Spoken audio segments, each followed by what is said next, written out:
You know, when a doctor tells you, Allahu Akbar, and I've given this example before, when a man's heart suddenly fails and he gets a pain and he drops, then they pick him up and take him to the hospital, and the doctor says, you know what, you've got to give up smoking. Wallahi, 9 times out of 10, if not 10, he gives it up.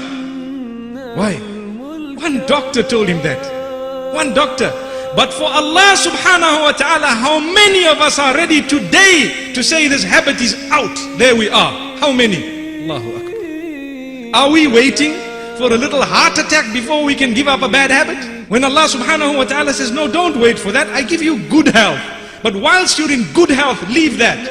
Allahu Akbar. This is why we say, some people turn away from Allah. They don't want to worship Allah, neither in Ramadan nor outside the month of Ramadan. So what Allah does for them, He gives them a favor.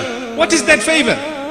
He makes them sick and ill to the degree that the doctors cannot help them. So what do they have to do? They are forced literally to say, Ya Allah, for the first time in their lives, raising their hands and coming salah early, mashallah. That is cheap. Wallahi, cheap meaning we are still fortunate that we haven't died before we raised our hands to Allah. But the question I have, should we wait for something to happen to us before we're going to raise our hands?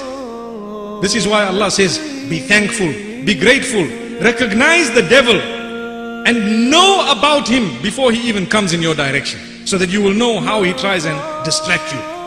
Ask those who've committed adultery all their lives, what have they achieved by it?